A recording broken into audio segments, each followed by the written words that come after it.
Tip 2, title and abstract sell your paper. So this is a really, really important advice. Why? Because it says title and abstract sell your paper. Your title, the title that comes on the top of your paper. I will show you one of these ones. So my title, low cost active dry contact surface EMG sensor for bionic arm.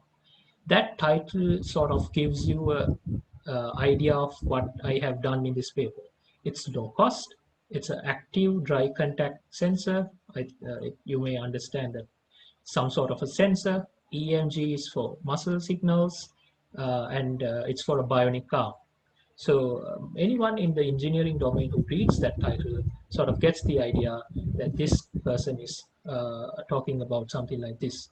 And then the keywords which come with your abstract is the next thing that he will focus on, because your abstract contains a summary of your entire research project, if your entire paper, and it sort of gives the reader a very, very concise idea of your paper. And always remember this tip: when you're choosing keywords, choose keywords that someone who wants to find your paper is going to search for. So if you're going to find a paper on if you're trying to search my paper on the Google by Googling, then terms like electromyography, bionic arm, very, very common terms that you can type, because you can't type like complex terms like phonocardiogram, convolutional series of data, things like that. Nobody types that in Google search, right? So you need to come up with really common and really understandable keywords, easy to find. That's what the cartoon says about. And now comes the really critical part. Now is when you're trying to get into building your paper, the introduction. And introduction, they say, is sort of like funnel shape. So it's always good to start your paper from the introduction, because then you get to sort of pour in your ideas and try to funnel that idea into your paper's outcome, right? Because the introduction is going to cover, so what is electromyography? How did it get there? What is COVID-19? What's the status in the world? How does COVID-19 affect people with heart diseases? And then you're going to sort of channel all of that introduction into what the title of your paper. So what did I do to help COVID-19 patients become more immune from this or this? And in your introduction, it's always good to follow these kinds of tips. Introduce your topic in a suitable manner. Pay attention to the amount of space that you're taking in your introduction, because you don't need to take too much space in your introduction. And pay attention to the tense, which if you're using present or past tense, and the grammar, because the introduction needs to be really accurate and grammatically correct. Because the person who is reading the introduction has to get a clear idea of what you're trying to convey. Learn to summarize in short sentences. Don't use long sentences in your introductions. Avoid repetition of ideas and long sentences. You don't need to write the same idea at the beginning of the introduction and at the end of the introduction. Compare similar work, and then you can provide the citations for your statements in your introduction. If you say that this many people died from cardiovascular diseases, then you can cite the World Health Organization report where you got that information from, because the person reading has to see evidence that you are talking about this situation. Read other sample introductions. So one of the best ways to construct your introduction is to read others' introductions and construct your introduction in a very neat manner by taking ideas from others.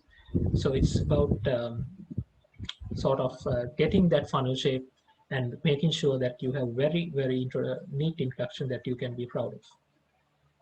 Next step, the methods. This is really important.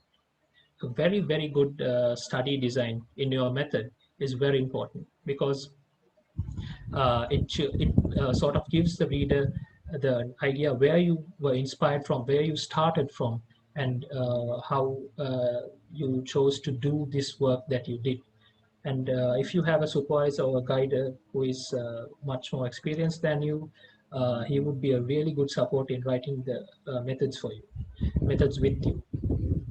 You can talk about how you collected data, how you designed, how you planned the experiments, how you developed algorithms, how you defined the criteria to analyze and evaluate your work, how you did all of these things can be included into introduction. It's about explaining how you constructed your study without any inclusion of the results.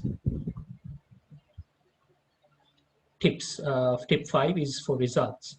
It's about presenting your findings without interpretations. So you can sort of give all of your findings, make sure that they are accurate and that you double check them, and then place those findings in the results section in neatly made graphs or tables or any of that very self-explanatory and for very neat for formatting, neatly formatted presentations. Discussion. This is tip 6. Be frank in acknowledging limitations. In the discussion, it's really important that you do not claim too much. So I sometimes make this mistake. I don't know how to like limit myself when I'm saying something like you can't build something like a prototype and say it's going to be the world's best device. So when you're going to discuss your results and things like that, you have to be frank and you have to be very modest in what you're trying to claim. Like in this cartoon says there are no limitations, right?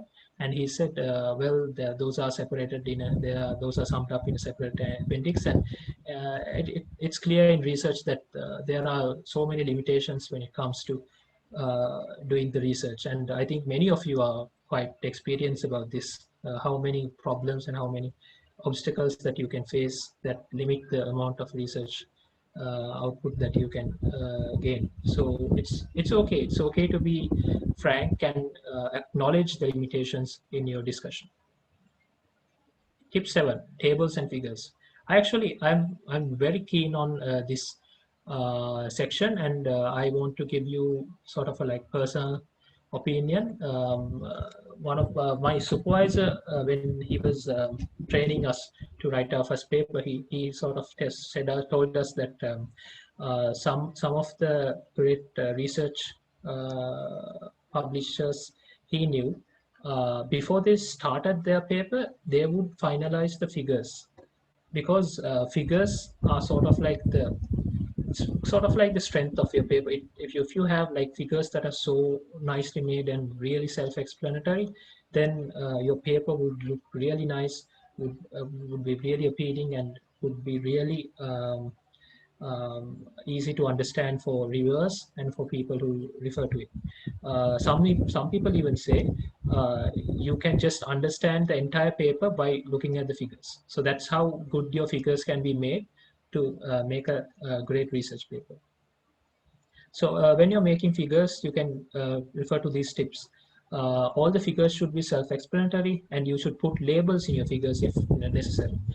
The figures should be made as attractive as possible. Figures should be made with adequate resolution so that when you zoom in, you don't pixelate your figures. So some people just put just copy and paste images, but that is not a good practice. And at 100% zoom level, you should be able to clearly read the numbers and the words on your figures. If you like put very tiny numbers and words, then no one will be able to notice this. So notice that, and they will be lost in information. So that is not very supportive to your publication. So stick to these kinds of tips. Next is a very tough but very important section, references. So always cite your references where you got the original ideas, the original statements, and the original claims from. So here are some tips for finding great references for your research. The Bureau of Vital Googling. This is a very handy cartoon, and it really makes sense.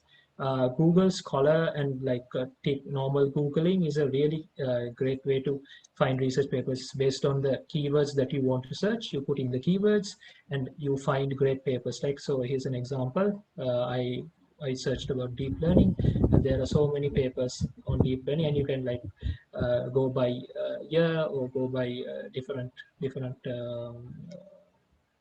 parameters. You can choose them on your own. Another tip that most of you may not be practicing is something that I learned to practice over this, and maybe like help me to be a great, really good uh, uh, person to like find references that are suitable for my work. Google Images. I'm not sure if any of you have tried this. Try to search like your keywords in Google Images and like come up with work that is relevant for you in Google Images. You'll be surprised how much you can find from Google Images that you often miss when you just Google, because you don't go past the first page. You just go for the first 5 or 6 hits that Google gives you. But in Google Images, you access like 16 or say 20 papers at one time, and you go through all of them. It's much more convenient to find relevant work in this manner. Tip 9, authorship. So this is very important. Once you're ready to come up with a final draft of your paper, you need to discuss with your team who is going to be the first author, who is going to be the second author. So there are different ways this divides in different papers. So once you get started with your research work, you will understand that you can share the authorship, like 2 or 3 people can share that we did equal amount of work, things like that. However, you need to discuss with your team and make sure that there are no conflicts and that everyone is happy with the outcome of the paper and the order of the authors. Tip 10, choice of a journal. So this is very important. Now you have your paper ready. Now you want your paper to be published, but where are you going to publish it? So there are so many journals, and if you can't publish it at every single journal, right? You need to choose. You need to choose a place where you want to get the paper accepted. And normally the ethical thing to do is not to submit your paper to 2 or 3 journals expecting one of them to accept it. That's not an ethical thing. You only submit it to one journal at a time, and if it rejects, you need to revise. You have to look at your comments and revise. So otherwise, if you choose the right journal, you can get an accepted paper. So here's how you can choose what is right for you. Google Scholar Metrics is by far the best way you can select journals. So they have different categories, and you can go through those categories. So you can even search. You can search what you want to publish in, and they rank these journals and conference papers based on the H5 index. So H5 index, I have given a small understanding of for you guys. And there are 2 others. Master of Journals is a great website where you can find suitable journals for your work. And Qualis for Conferences uses this convention A1, A2, B1, B2, and those kinds of conventions. And both of these also have a list of journals that you can, journals and conference papers that you can go through, and you can select the most suitable papers for your work. Right. Tip 11, submitting the paper. So for journals, you need to write a convincing cover letter to get your paper accepted, and it is not so common for conference papers, but keep this in mind. Tip 12, responding to reviewers. So this is a very sort of disappointing or sort of possible thing that is not a very happy thing that could happen in publishing research papers. You can get rejected. So when you get rejected, or when you have to sort of convince reviewers to accept your paper, don't get frustrated. Be sure to work hard with your paper, because reviewers are sometimes really strict. They won't accept your paper right away.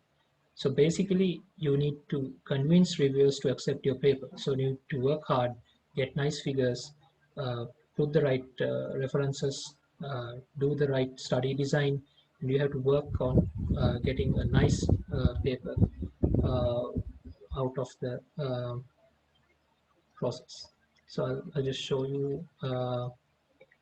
This is the second paper that I got accepted, and as you can see that we worked really hard to get this paper done, and it's formatted as much as possible with the right figures, with the right amount of figures, the right amount of table, and with the right amount of references. So we put in like 3 to 4 months of work into getting this paper ready, and that's the work that you can put in so that you can get a really good publication now. So I'll quickly cover the best tools that you guys can use in this process. There are so many options out there, but these are some of the great tools that you can get used to. So there's this nice cartoon here. Your paper makes no damn sense, but it's the most beautiful thing I have ever laid your eyes on. So this professor is complimenting the student for using latex language for making his paper. And actually, Word and LaTeX are really good tools to get your papers done. However, Mendeley and Overleaf are some of the best tools out there. And Overleaf, you can make a free account. And if you can get used to using these kinds of tools, then you can really conveniently get your papers done and get them published. There are also great tools to get custom graphics and figures design. So Inkscape, Photoshop, Illustrator are really great tools to get custom figures and graphics design. How do I learn about these things? I would really like to recommend this channel, this YouTube channel, IQ Labs. It's done by Columbia University graduate, and he's doing a great job in educating a lot of science research personnel out there on how to use different tools and how to do different professional research work. And he has his channel on latex Sinhalin Karanne Kava Karanne Kohomada Kiyala. And I would really like you guys to check out these ones, and I really recommend how he's teaching people how to use these kinds of techniques. So he's covering sections and chapters, equations, insert tables, figures, and basically he has all the knowledge you need to complete your entire paper. And there are so many other resources on the internet that you can freely use to work on your papers. Now, this is a nice cartoon. It's all original research. I had no assistance whatsoever when I looked it up on Wikipedia. So that is not a good practice. You can't plagiarize when you're working on research papers. If you plagiarize, they have automated plagiarism checkers, and your paper will get rejected immediately. If you are not ethical in your work, then it will not be recognized for its contributions to science. So do not fake it or do not copy it from others. Put in the hard work and get the benefits out of it, and be happy about the work you do. Now, this is something all of you might be able to relate to. You know that the paper is due on a certain date, but you're in denial, and you might even email the committee and ask for extensions of the deadlines, and then you panic at the last moment and you regret not finishing the paper in time. And don't do this research paper like situation. It's also funny, other funny comic. However, I know it can be frustrating, but don't half bake the cake. Go through the process and start early and do a great publication, because all of you have the potential and the knowledge and the resources to do it. So take the opportunity and don't worry about these things. Don't try these things in campus. This is not how you learn to publish. Let me go through the summary of this presentation. First, find your goal to publish. Why you want to do this? Is it for fun, or is it because you really want to get publications on this? Find your topic. So tip 1 and 2 cover those things. Find the topic that you want to publish in. Find seniors or supervisors if possible, because you can make connections with people who are experienced, and you have people like the person who is handling IQ Labs, who is ready to help you give the knowledge that you need, and lecturers in your departments who are really happy to help you.